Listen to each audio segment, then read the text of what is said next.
Hi, I'm Kerry McCoy, owner of FlagandBanner.com. Today we're going to show how to use bunting. This bunting you can buy in either a 30-yard roll or you can buy in a 60-yard roll.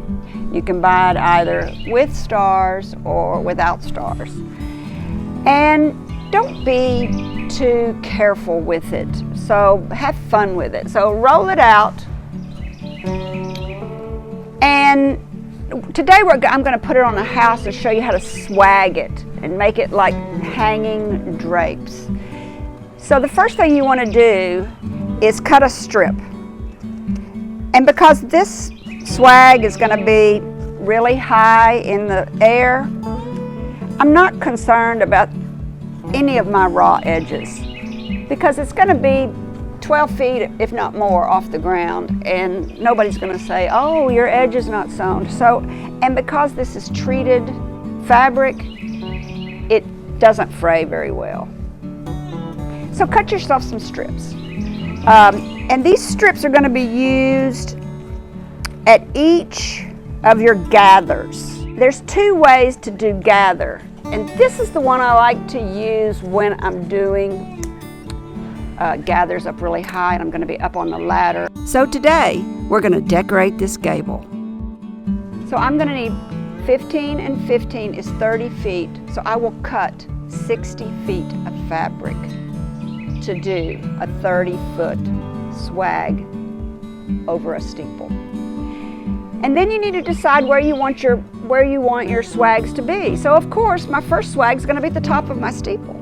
And then my next swag may be here, and then my next swag here. And then if you want a little bit to hang down, don't forget to add for that. So on this steeple, I'm going to have a tuft right here, a tuft right here, a tuft right here, and then I'm going to let it hang down.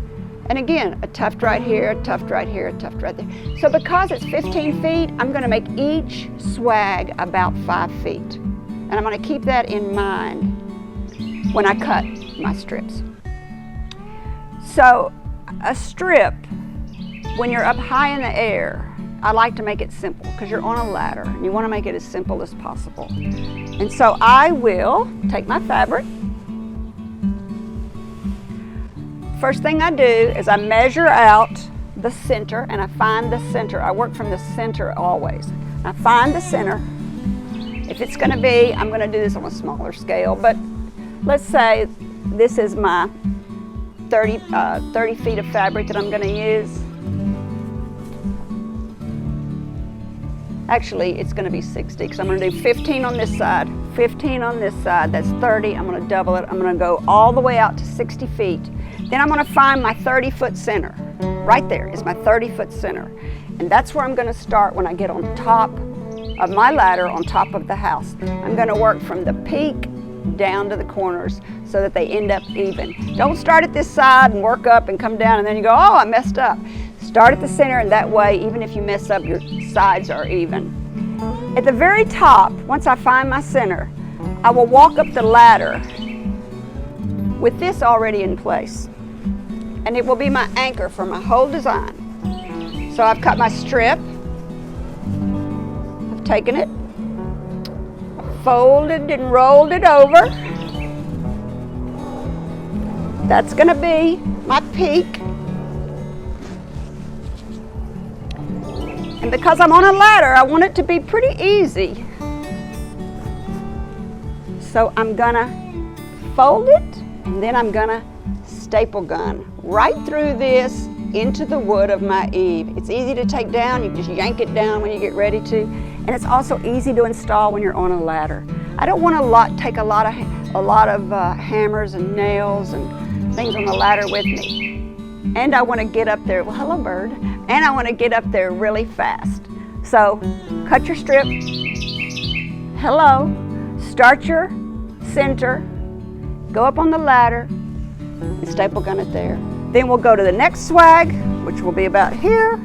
We'll move our ladder, we'll make another strip, tie it up, roll it up, staple it again.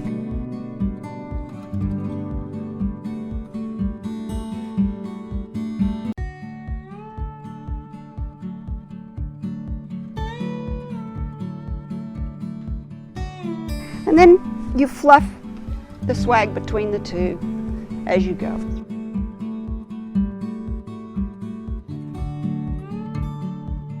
So don't be afraid that if you start getting into your project and you start swagging your bunting, that things change. I had originally thought that I was gonna make it every 5 feet. Then I saw these decorative details on the house, and then I thought that's where I should really make the swag.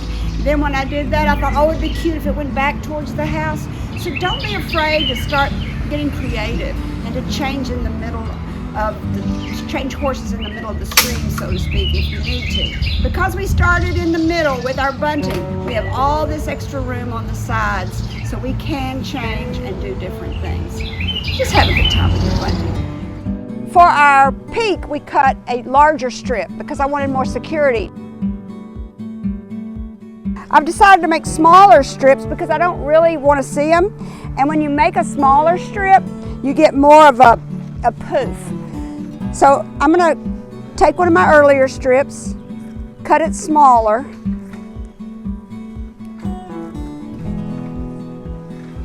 and then take it to Matthew.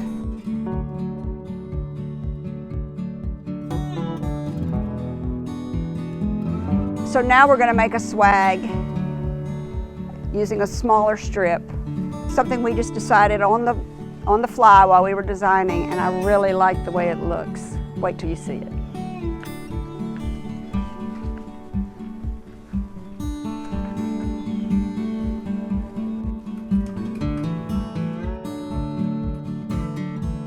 Once again, we're finding the middle. We're going to decorate it. We've got some leftover bunting, and we've come up with some ingenious ideas to do with it. So we have once again found the middle of our bunting before we start applying it to the house.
So now we're going to go to hanging the flag, and a lot of people ask about how to hang an American flag when you're going to hang it vertically or horizontally.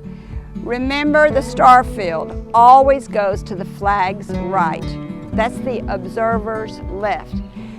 Because we're going to hang it on a wall, I'm going to start at the center, like I love to do when I'm always displaying everything, when I like to start in the center. So Matthew has found the center of the flag, and he's going to go up and begin by, we're going to just staple it to the house. We're not going to put nails in or do anything very permanent. We're just going to use easy to install staples.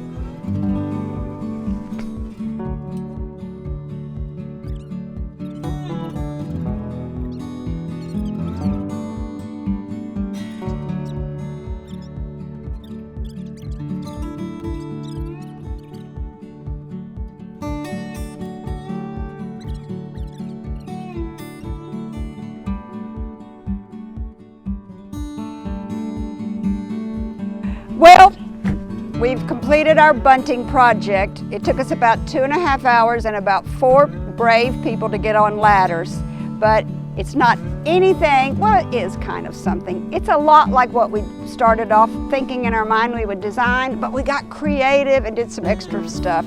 So I'm really pleased with it. I hope you like it too. And now we've got a little bit of bunting left over. So I hope when you order a roll of this bunting, 30 yard or 60 yard, be sure and keep the roll. Because at the end of the year, if you want to, you can take this bunting down and roll it back up. Or if you've got leftover like we have, you can put it on a table and use it as a table runner.